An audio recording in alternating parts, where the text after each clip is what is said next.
El Filandón, tertulia organizada por Diario de León y La 8 León.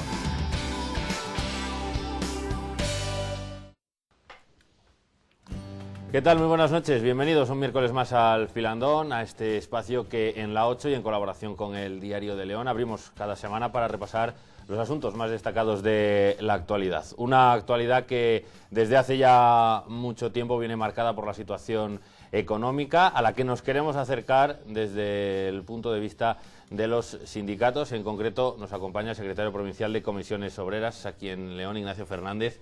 Muy buenas noches. Muy buenas noches. Gracias por acompañarnos. Encantado de estar aquí. Y para hablar con el secretario provincial de Comisiones Obreras, nos acompañan también en esta mesa de Filandón por parte del Diario de León, Miguel Ángel Zamora. Muy buenas noches. Buenas noches. Y el jefe de informativos de La 8 León, Germán Gabela. Muy buenas noches. Hola, buenas noches. También gracias a los dos por acompañarnos este miércoles.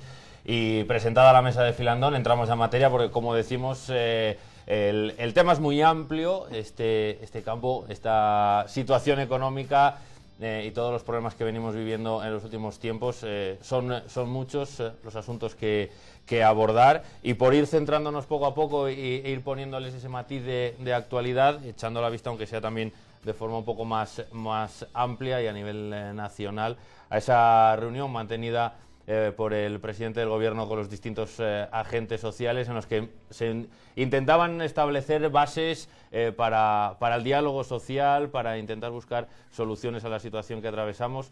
Tanto patronal como sindicatos han ido dando algunos posibles caminos. Desde el punto de vista de Comisiones Obreras, un poco cómo se valoraría esa primera toma de contacto en una situación como la actual.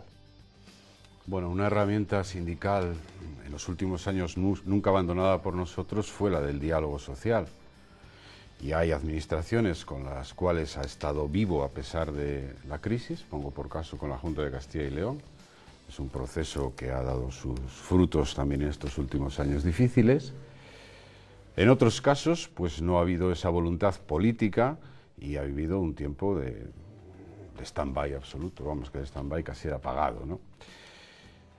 No obstante, nuestra intención era siempre buscar puntos de encuentro porque creíamos que había materias de tan gran dificultad que necesitaban compromisos generales. Políticos, evidentemente, en el Parlamento, donde ya vemos que es difícil conseguirlo, pero también en otros ámbitos, como es el de laboral, ¿no?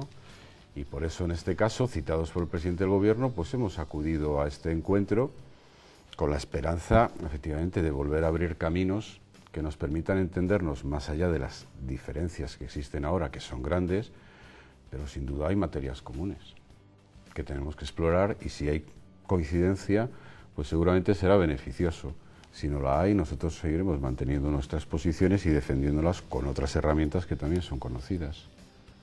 Da la sensación de que en el ambiente general, no sé si es una sensación buscada o es que realmente obedece a algún estímulo en concreto, pero que hay un interés por vender la idea de que esto a medio plazo puede ir adelante, de que empiezan a aparecer los brotes verdes. No quería decir la palabra, pero creo que lo vamos a resumir perfectamente, mucho mejor. ¿Qué hay de verdad en todo eso, Ignacio? Bueno, pues quien habla de brotes verdes es porque los fuma normalmente, ¿no? Desde mi punto de vista, porque yo no los veo por ningún lado. Es verdad, y reconocemos que en eso que llaman grandes cifras hay mejorías, ¿no? Lo que pasa es que, bueno, el traslado a la vida cotidiana de quienes paseamos por la calle, quienes vamos a trabajar o no trabajar diariamente, pues no lo vemos. Y en ese sentido yo soy bastante pesimista, ¿eh? Y no solo yo, el BBV decía ayer que difícilmente se podrían alcanzar cotas de empleo como las previas a la crisis antes de 2025. Cuando esto arrancó, yo decía, a partir de lo que uno sabe, que una crisis de estas magnitudes suele durar 10-12 años, por lo tanto de 2008 al 20, y por lo visto yo mismo me quedé corto. Por eso digo que no soy muy optimista en la actualidad, más allá de reconocer que hay evoluciones que seguramente a una parte pequeñita de la población sí están beneficiando. Y a eso hay que añadirle la sensación también creciente de que en esta provincia la ralentización quizá va a durar más de lo debido. Es que esta provincia, usando una imagen de estas que ahora están estos días en todos los medios de comunicación, lo del fondo de saco, esta provincia es el saco del fondo en estos momentos. Es decir, lo que le ha ocurrido a esta provincia es que se ha quedado absolutamente en la cola de todo. En la cola de población activa, en la cola de tasa de actividad. En lo único en lo que está en primer plano es en exportar mano de obra hacia afuera. Por eso no tenemos todavía peores cifras, ¿no? Y entonces conseguir volver a tener una posición fuerte, cuando, como digo, somos el saco del fondo, pues va a ser muy delicado. Esa pérdida de mano de obra que hemos tenido porque la hemos exportado, porque se nos ha ido, porque la hemos echado, es un hándicap terrible, porque aun suponiendo que se recuperaran unas constantes vitales, llamémoslas normales, resulta que nosotros vamos a tener déficit de mano de obra en el futuro. Porque ahora no es como aquellos años en los que la gente emigraba con intención de volver a casa y hacerse un chalet y poner un negocio. Ahora la gente en este mundo global se va y no vuelve, porque establece su vida en otros mundos que seguramente le dan mayores oportunidades y buenas ganas tiene de volver a casa a montar un bar. Este es un problema para esta provincia muy severo, el de la población. Radiografiando Junto a la economía. un poquito la situación de la provincia, la industria, la poquita que había ya no queda absolutamente nada, la minería, de lo poco que queda no sé si aguantará demasiados años. Siempre se ha hablado que León era una provincia de servicios, pero bueno, no hay más que ir por las calles y ver cómo están los locales vacíos, cerrándose, uno que abre y a los 2 meses vuelve a cerrar. Ahora nos venden que el futuro puede pasar por las nuevas tecnologías de la información y la comunicación, que puede ser un nicho de empleo importante para la provincia de León. No sé si es la tabla de salvación de cara al futuro en lo que a los puestos de trabajo se refiere. ¿Usted lo ve así o no lo ve tan claro? Claro, cuando nosotros hablábamos y todo el mundo hablaba del nuevo modelo productivo, que era necesario crear un nuevo modelo productivo para este país y para esta provincia, nosotros decíamos que el modelo productivo no había que buscarlo muy lejos, que ya habitaba entre nosotros. Y pregonábamos 4 o 5 sectores por donde debería ir ese modelo productivo. Y ya estaba aquí, ¿eh? Algo se nos ha caído. Nosotros decíamos que esta era una provincia energética, y sin duda lo era, más allá incluso de la minería. Lo que pasa es que esto de la energía es un galimatías tan grande que lo que fue el repuesto de la minería, o podía ser lo que eran todas las renovables, pues ya vemos que está hecho unos zorros, por un problema también de planificación económica y energética que afecta al conjunto del país. Señalábamos también el sector agroalimentario, que también tiene una industria manufacturera importante y habrá padecido la crisis en el tamaño que lo haya padecido, pero no es lo que más lo ha padecido, ¿eh? La manufacturera de agroalimentación, y tiene futuro, sin duda. Hablábamos de la parte científico-tecnológica y esa está sujetándose. Se sujetan empresas farmacéuticas, salvo la clásica que era antibióticos, pero se sujetan e incluso crecen, farmacéuticas, biotecnológicas. En torno al INTECO, que fue cuestionado en su momento, nosotros no lo hicimos, creció un potencial relacionado con la tecnología de la comunicación muy importante y que está asentado, yo creo que lo está. Y junto a esto, el siguiente sector del que nosotros hablábamos era el potencial del propio patrimonio cultural y natural de la provincia, bien aprovechado, no con abusos como podían ser desde nuestro punto de vista el propio montaje de San Glorio, pero vamos, desde ese punto de vista la provincia tiene un potencial que si alguien quisiera ponerle inversión y orden, no tendría nada que envidiar a otras del entorno, poco por caso Asturias, a pesar de que tenga mar. O sea, así está y esas son las perspectivas del futuro que tenemos, ¿no? Bueno, nos olvidamos de un sector muy importante en la provincia de León, que es el de del telemarketing, ¿no?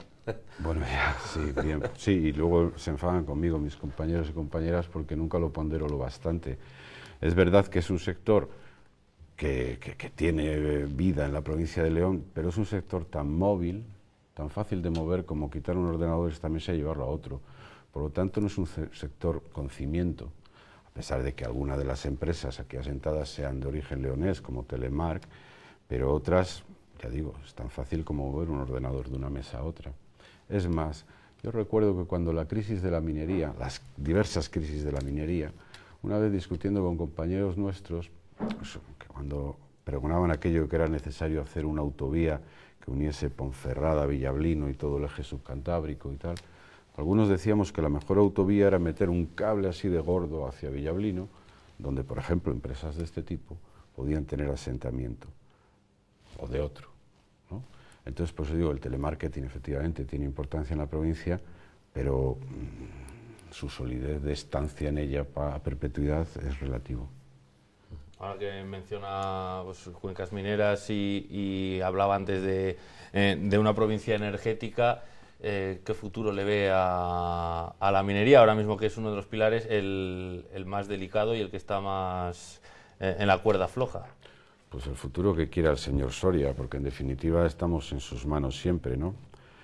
Que son unas manos poco delicadas, yo diría, ¿no? Por ser exquisito.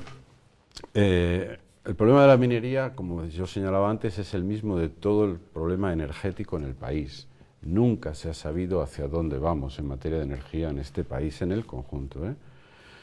Lo único que se ha hecho fue que el Estado abandonó a la buena de Dios, es decir, privatizó alguna posición preferente que tenía en el mundo de la energía, sobre todo de la electricidad, lo cual le permitía controlar un poco ese campo.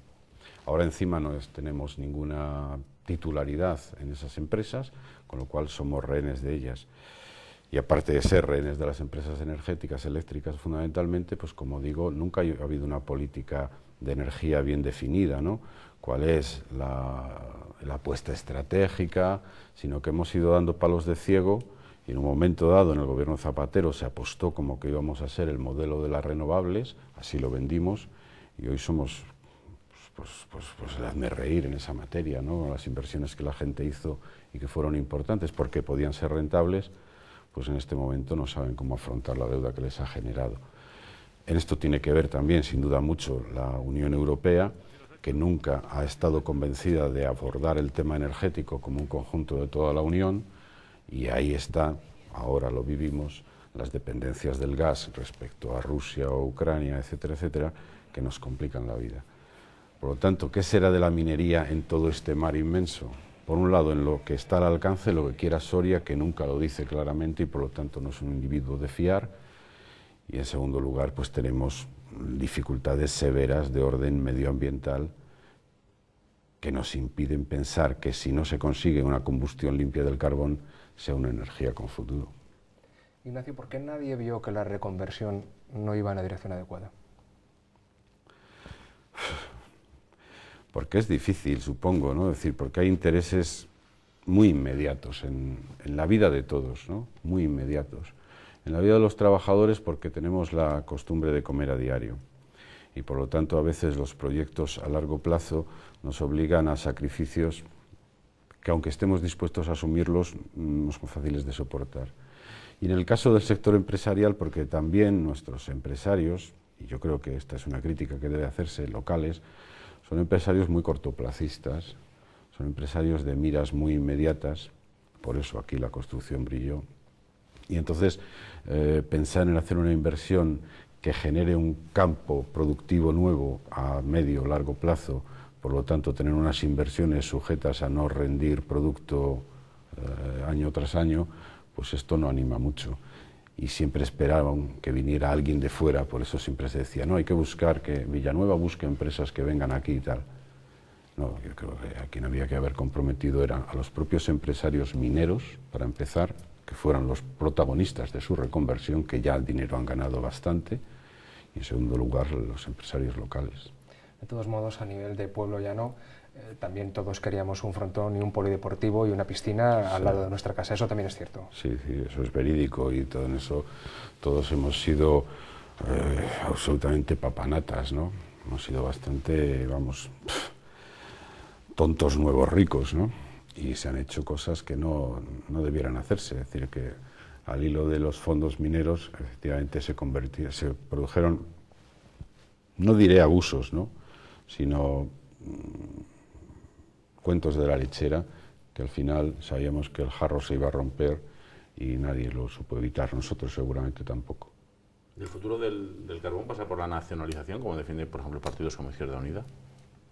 Es que en la actualidad nosotros también estamos de acuerdo con esa propuesta. Y mira que hubo un tiempo en que suscitó polémica en el propio sindicato y pensábamos que no era la vía.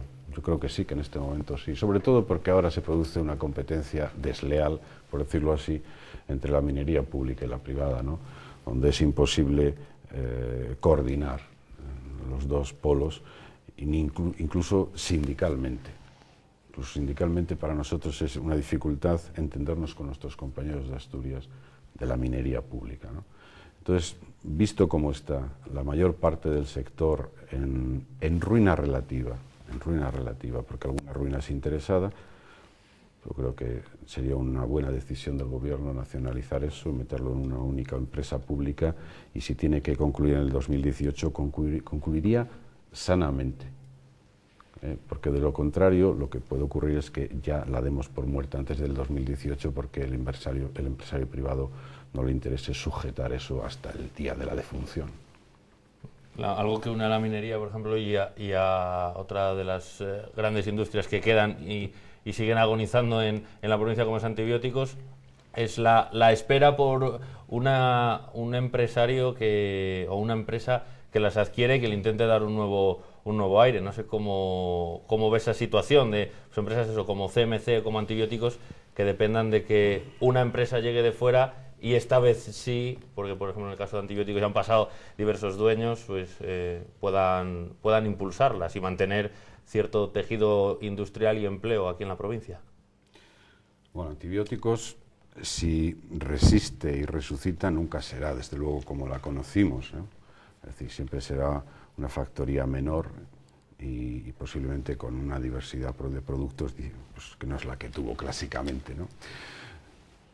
Con los anteriores, no Pucci, con los anteriores, todavía, cuando la última de las caídas de las hecatombes de antibióticos, yo decía que, y bueno, la gente se asustó, yo decía que la próxima vez que nos llamaran a una negociación en antibióticos sería para firmar su eutanasia, ¿no?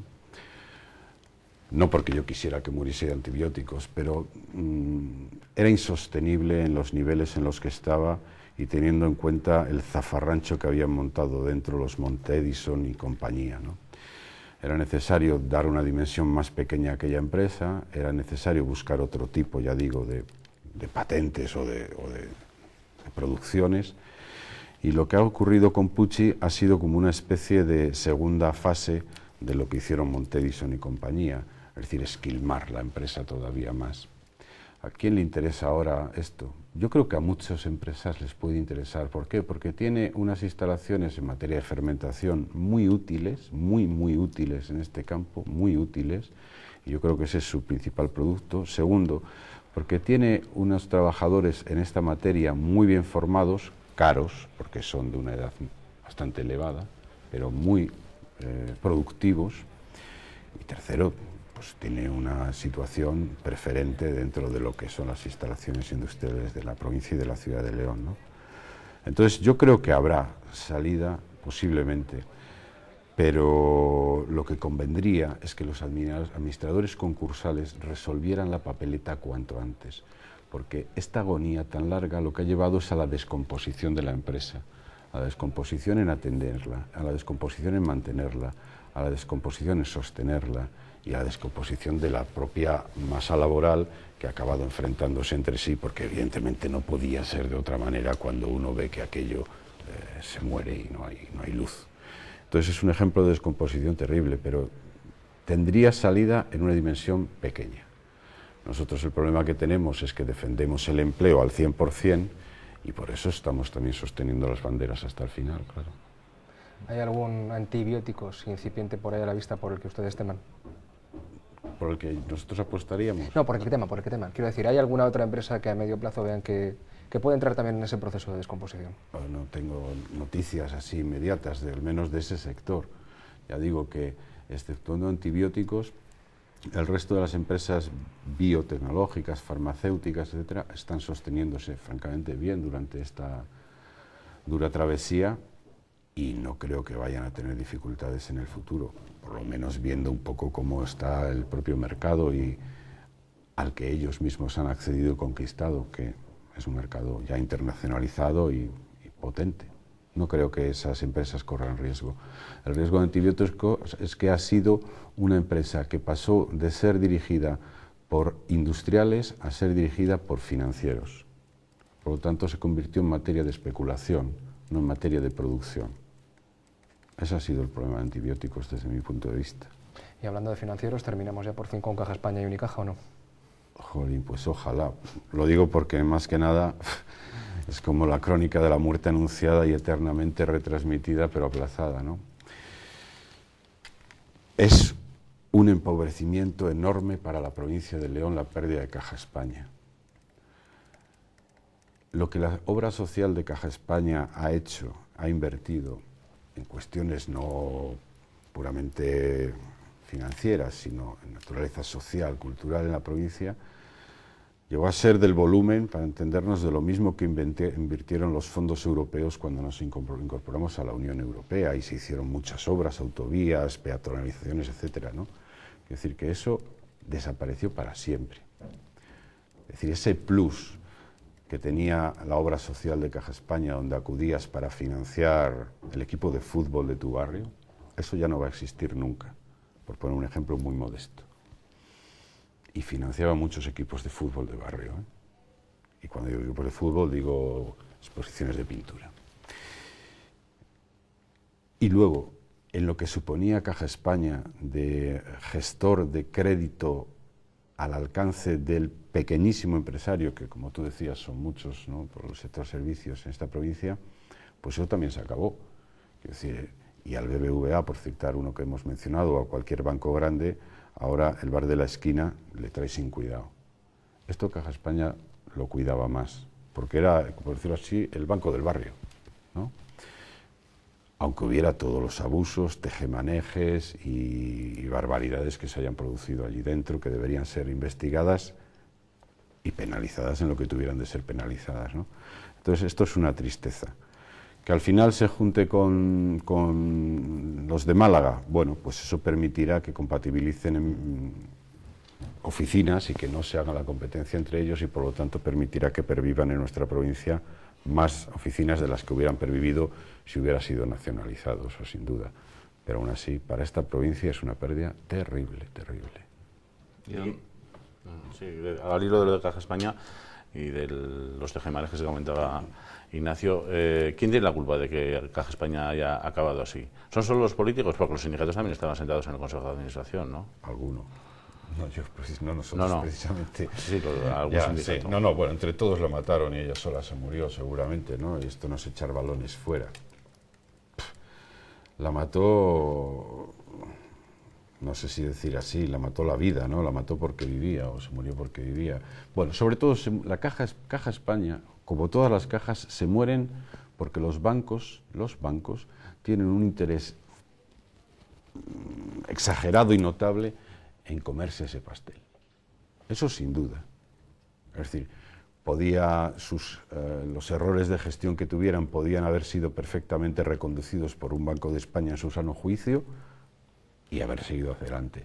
Pero se juntó que hubo un Banco de España que perdió el norte totalmente en su tarea de control, se juntó un afán desmedido de los bancos en un momento de crisis que necesitaban comerse cachos de pastel, y se juntó también, evidentemente, unos afanes privatizadores de los gobiernos en los últimos tiempos, no solo el del PP, también el del PSOE, que consideraron que no era necesario tener una banca pública o semipública como era esta. Ahora lo echan de menos.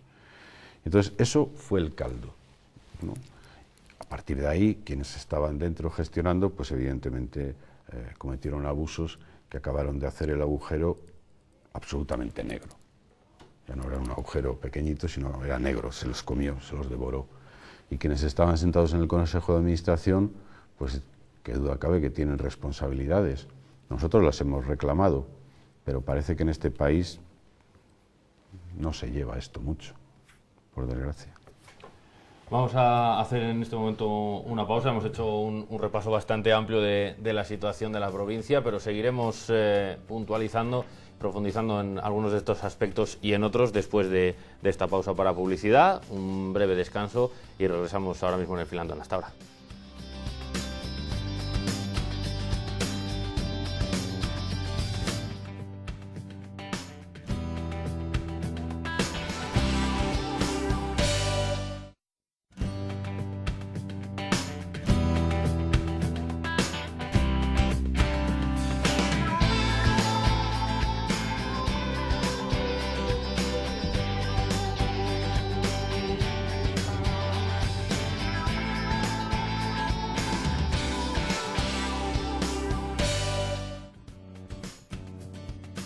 Continuamos en el Filandón con Ignacio Fernández, secretario provincial de Comisiones Obreras, con el que hemos, como decíamos antes de la pausa, hecho un repaso bastante amplio de la situación de la provincia, de distintos sectores.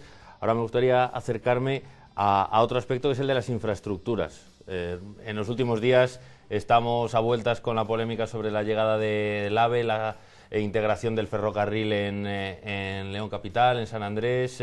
Usted utilizaba antes el término de fondo de saco para también para abordar una cuestión. Son términos que empiezan ya a grabarse, ¿no? en la memoria de todos, y empezamos a hablar de todo esto, pero sin saber nada claro, ¿no? Al final, de si llegará, si no llegará, y qué va a pasar con ese fondo de saco tan famoso ya. Pues hombre, lo que sabemos es que estamos mal también en esto, por desgracia. Yo es que parezco un cenizo últimamente. Estamos mal, ¿por qué? Pues porque no hay compromisos, ni casi quien se crea los compromisos que se enuncian, ¿no? Visto el recorrido que llevamos en estas materias. Creo que podemos dar una exclusiva aquí hoy en este programa. Estamos trabajando desde la Cumbre Social, que agrupa numerosas organizaciones en esta ciudad, empezando por el sindicato que yo dirijo y algún otro. Vamos a promover con toda probabilidad para la semana que viene por decirlo así, una reunión ampliada de esa Cumbre Social, que no solo ha generado manifestaciones contra la política del gobierno, sino en este caso vamos a hacer una a favor del tema de las infraestructuras.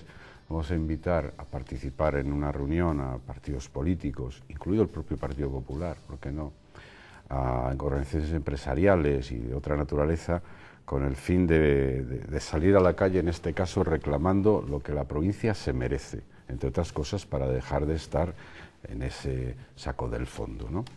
¿Y qué se merece? Se merece tres cosas, que era lo que estaba santificado. Integración de los ferrocarriles, y digo de los ferrocarriles porque hay dos. Sostenimiento del empleo ligado a las infraestructuras ferroviarias, por lo tanto, el traslado de los talleres a Torneros, y la centralidad de las estaciones. Es decir, lo que no puede ser es que una de las prestaciones que el tren incorpora, como es que penetra en el centro de las ciudades, pues nos vaya a llevar a ir a la Asunción a cogerlo para ir hacia Matallana, o que nos lleve a un hipotético apeadero no se sabe dónde en Armunia, ¿no? Porque al final, si nos damos cuenta en este momento, tenemos dificultades de comunicación por vía ferroviaria, o indefinidas o indeterminadas en este instante, y resulta que tenemos 3 estaciones. Esta ciudad tiene 3 estaciones, la de Matallana, la del norte de toda la vida y una provisional. Y tenemos una incertidumbre sobre trenes que no hay quien lo comprenda, es inaudito. Y todavía se habla de un apeadero. Entonces, yo creo que hace falta cordura. Ha hecho mucho daño lo de los trenes eléctricos de cuando éramos pequeños. Yo creo que causó mucho daño a alguna gente, ¿no? Algún ministro de Fomento en particular le hizo mucho daño. Entonces se pusieron a jugar como si tuvieran un tren eléctrico en casa y hacían cositas maravillosas, ¿no? Pero eso es cosa de niños. Yo creo que a un ministro de Fomento, a un alcalde, a un consejero de Fomento, etcétera, hay que exigirles seriedad y los compromisos que se adquieren, abordarlos en los términos que es posible hacerlo, y en eso estamos. Y nos encontrarán. De lo contrario, pues tendremos problemas. Y como digo, vamos a promover esta acción para antes de Semana Santa, con el fin de que se vea que es un clamor generalizado en esta ciudad y creo que en toda la provincia.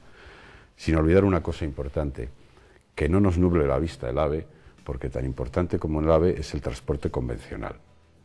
Y en esto también hemos venido perdiendo comunicaciones en los últimos años. Y el AVE no deja de ser un tren pues, bonito, pero caro. Y no todo el mundo va a poder pagarlo, ojo. Por lo tanto, tan importante como el AVE es el transporte convencional. Decía usted que no es nada optimista, yo creo que todo lo contrario. Porque si no somos capaces de acabar con los proyectos que tenemos, y ahora incluimos uno, que reúna esas 3 estaciones, hombre, es usted muy, muy optimista. No digo tanto que reúna, ojo, quiero decir que es por lo bueno, menos...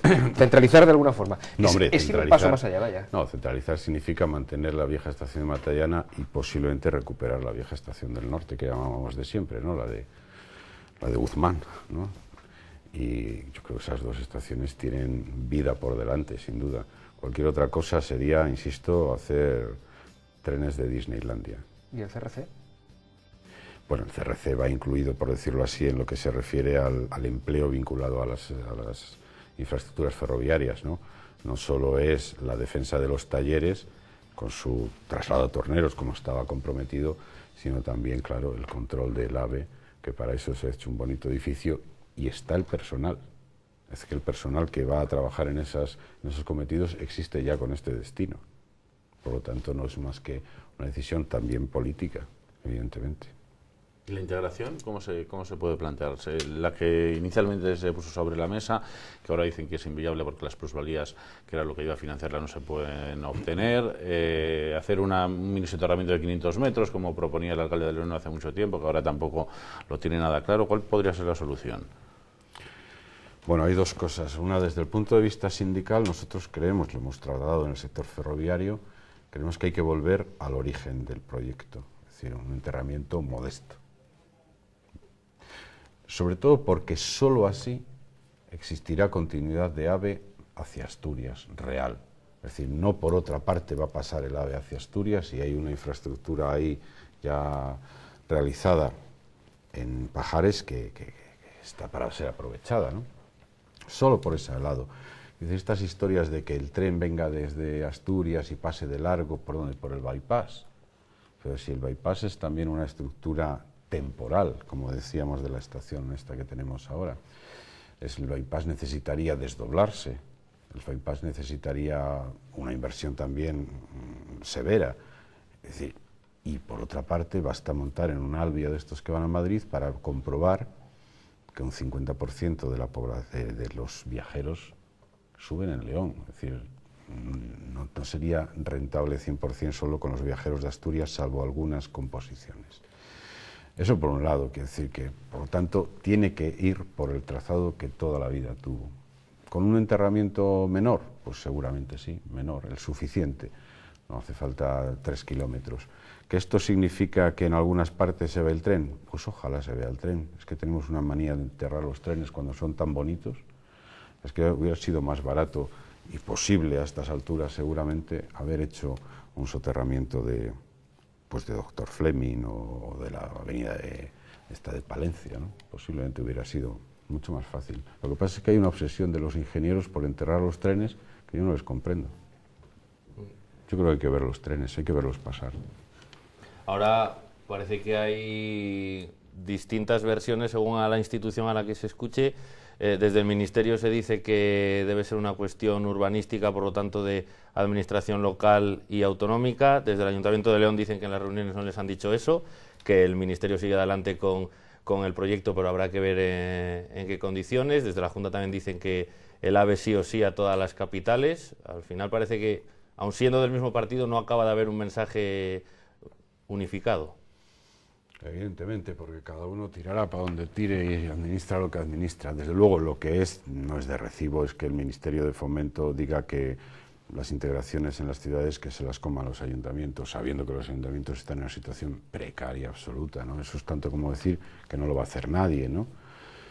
Y además, ¿por qué lo van a hacer los ayuntamientos? Los ayuntamientos urbanizarán los entornos, que eso evidentemente es tarea suya, pero lo que es la propia obra civil de integración, aquí en Madrid, en Cataluña y en Sebastopol, bueno, Sebastopol está un poco difícil últimamente, lo hacen los ministerios de fomento, ¿no?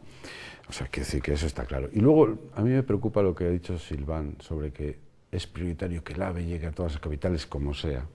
Cuidado con el como sea, porque ya vemos lo que pasó en Angrois.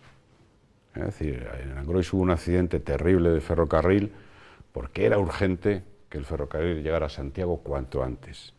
Y entonces se sacrificaron determinados elementos de seguridad, verificará el juez si es que es así lo que yo estoy diciendo, pero bueno, hubo ahí remiendos de última hora, cambios de mecanismos de seguridad en la propia vía, etcétera, etcétera, que al final, por desgracia, desembocó en lo que desembocó. Cuidado con esto, porque cuando ahora nos dicen, no, vamos a llevar el AVE a León para que llegue ya, pero entonces lo vamos a hacer en una única vía, no en vía doble. ¿A quién se le ocurre estas historias? Es decir, el primer mecanismo de seguridad en un tren de altísima velocidad o de alta velocidad es que no tenga cruces. Y ahí cualquier error, el mínimo error, está poniendo en riesgo la vida de las personas. Es decir, una autovía es una autovía y tiene 2 calzadas. Lo demás es una carretera. Entonces, un AVE necesita una vía doble, que menos. Hay que tener mucho cuidado con esas expresiones, pero ya digo, luego tenemos que ir a entierros. Y luego si salimos de León Capital y nos vamos a Pajares, pues también una obra que parece no terminarse y que además tampoco ha deparado ninguna responsabilidad, lo que ha ocurrido con las filtraciones de agua, con... Bueno, esto no pasó en Guadarrama, por ejemplo. Yo no sé si en Guadarrama, que también tiene un túnel muy prolongado, había los mismos problemas de acuíferos o por allí escondidos o no. Estoy seguro que había similares. Entonces, posiblemente ha sido un problema de ejecución. Yo creo que ha sido un problema de ejecución, no solo de que invertir más o menos, de ejecución. Yo creo que quien hizo esa obra no la hizo bien, desde mi punto de vista. Quien la planificó eludió determinadas complicaciones, como era esta de los acuíferos, seguramente por prisas o por financiación, y finalmente quien tenía que hacer el control, que era Adif, pues se llamó Andanas.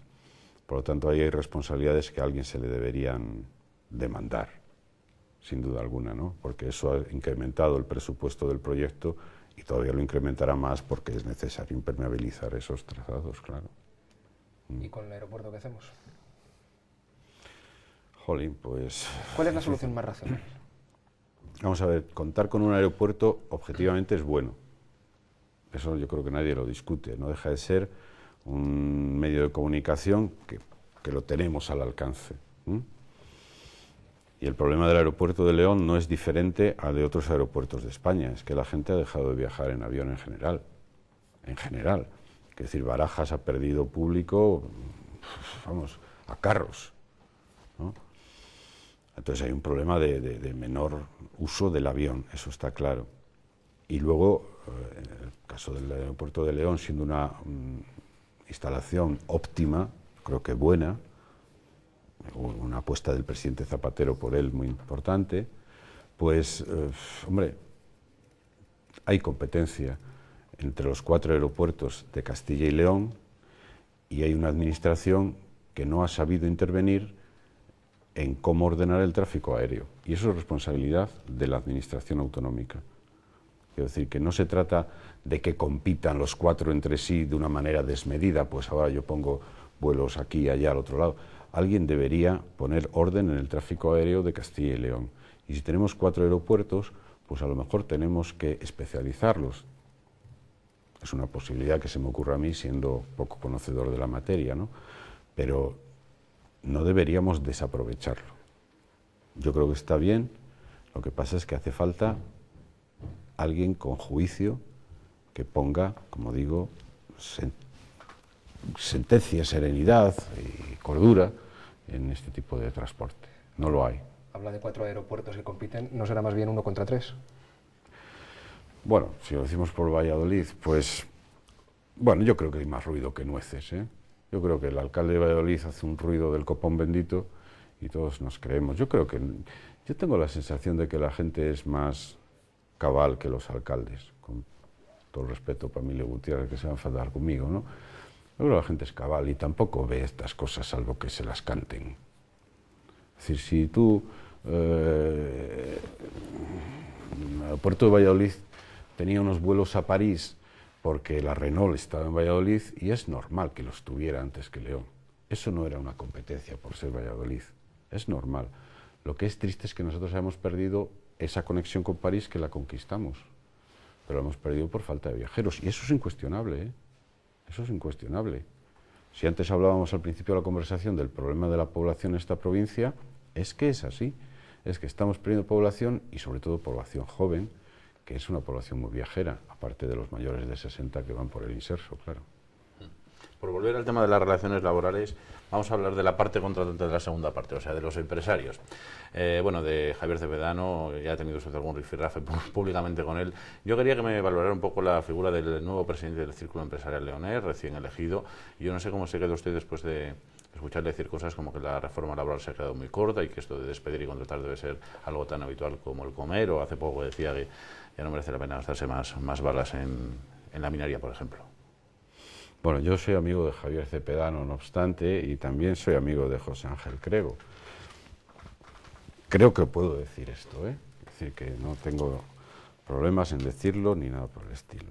Lo cual no quiere decir que no tengamos diferencias a veces importantes. Es más, es que si no las tuviéramos, no sé qué estaríamos haciendo, engañaríamos, ¿no?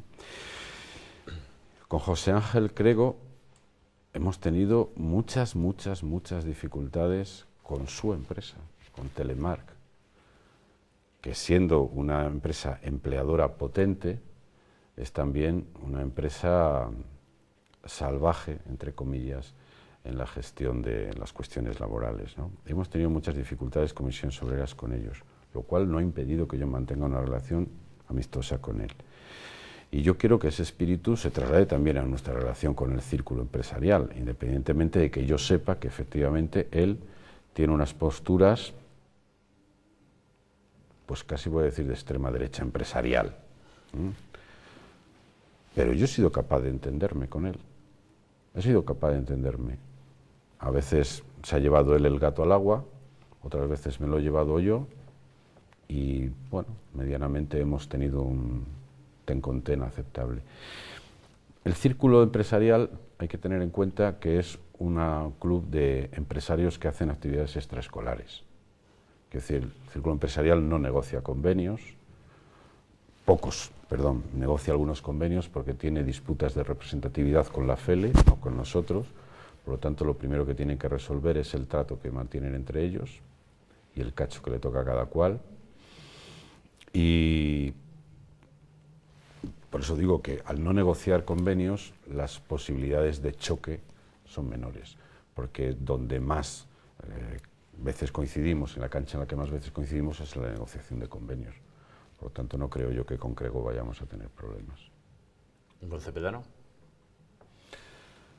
Con Cepedano, pues fíjate, yo creo que a veces, a pesar de lo que todos declaramos, y yo casi le llamé negrero una vez, ¿no?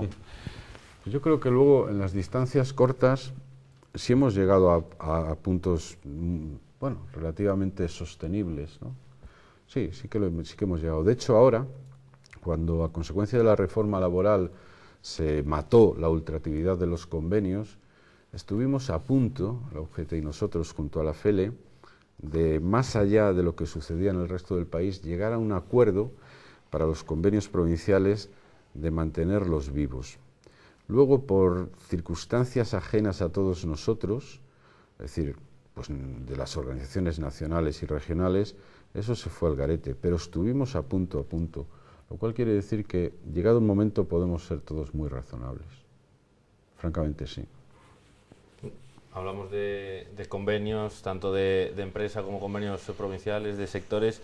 ¿Qué validez tienen hoy en día ante esta reforma? Porque más de una vez estamos viendo cómo empresas se pueden descolgar. El caso de la Ullera, que, por ejemplo, que tenía que acudir al convenio provincial ante la situación que atraviesa. Hoy en día parece que los convenios pierden mucha fuerza con la nueva legislación.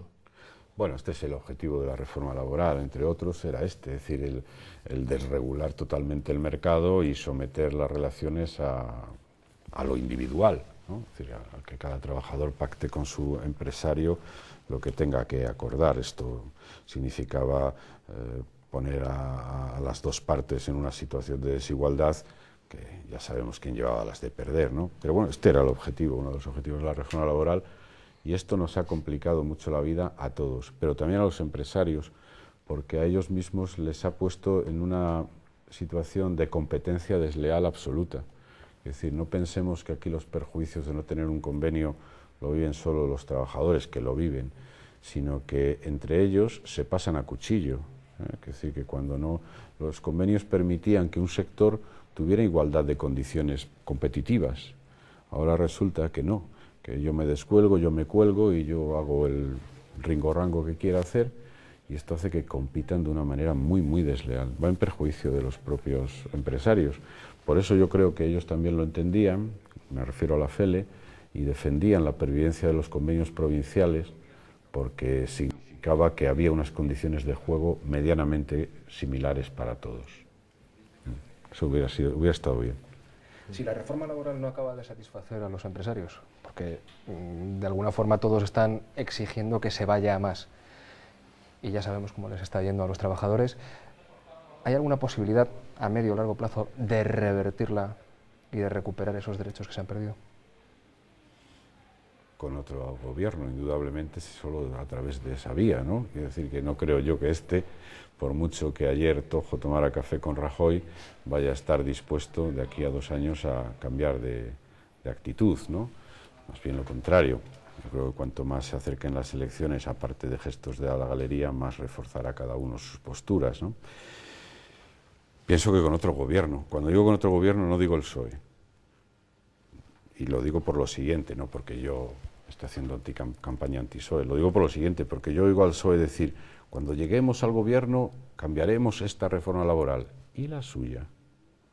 Olvidan que Zapatero hizo una reforma laboral que también motivó una huelga general. Si el PSOE llega un momento en que dice cambiaremos las 2 reformas laborales, pues entonces nos creeremos lo que anuncian. Pero vamos, yo creo que solo hay esa vía, una ley se cambia con otra ley. Esta es una ley que está en vigor, modificó el Estatuto de los Trabajadores, como ley orgánica tiene vida y recorrido, y hasta que otra ley orgánica lo modifique no hay manera. Nosotros presionamos para que eso se cambie.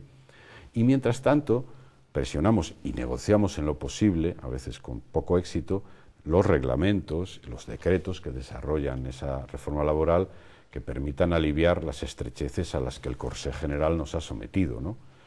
Pero desde luego la reforma laboral solo se podrá cambiar con otra ley y me imagino que tiene que ser con otro gobierno. Y a nivel interno, ¿cómo van los sindicatos? Imagino que el número de afiliados se habrá reducido porque hay menos trabajadores, ¿no? Eso no sé si es una regla de 3, pero a simple vista sí lo parecería. Sí. Y luego, situaciones o escándalos como los que han afectado a UGT en Andalucía, por ejemplo, ¿se han dejado notar en otros sindicatos que no han estado involucrados directamente en ellos, como por ejemplo Comisiones Obreras? ¿En la credibilidad de la labor sindical ha afectado? Claro. Es decir, nosotros no podemos estar ajenos a una situación social que es extensa, ¿no? Que es la de desconfianza, desorientación, con todos, ¿no? Salvo con el fútbol. Yo creo que es lo único en lo que la gente todavía tiene algo de fe y fíjate que ahí hay corrupción. Entonces nosotros también somos objeto de esta desconfianza y de esta desafección. ¿Hemos perdido afiliados? Claro que hemos perdido afiliados.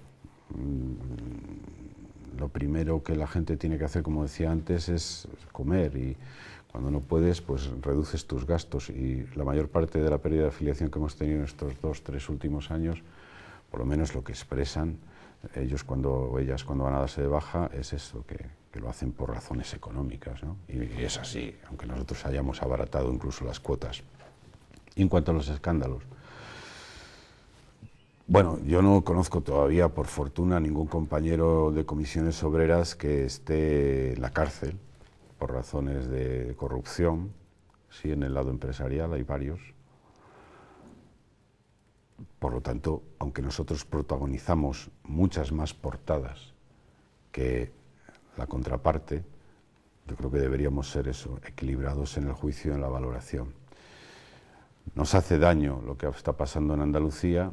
Seguramente nosotros también hayamos cometido errores, pero hemos tomado decisiones, creamos una comisión de investigación al hilo de los ERES de Andalucía, cuyos resultados son públicos, pueden ser creíbles o no, desde luego. Hicimos públicas nuestras cuentas a través de la página web y están consultadas, y ojalá el sindicato hermano haga lo mismo. Yo creo que le vendría muy bien. Tenemos que terminar ya. Se nos ha acabado el tiempo del Filandón, hemos llegado al final. Solo nos queda pues agradecer a Ignacio Fernández que nos haya acompañado hoy, que haya repasado con nosotros la situación de la provincia económica y sobre todo laboralmente. Muchas gracias, Ignacio. Encantado. Y gracias también a Miguel Ángel Zamora, a Germán Gabela, gracias a los dos por haber estado aquí. Placer, como siempre. Y gracias a todos ustedes por habernos acompañado un miércoles más. Dentro de 7 días tienen otra cita con el Filandón. Hasta entonces, gracias por su atención y muy buenas noches. Feliz semana.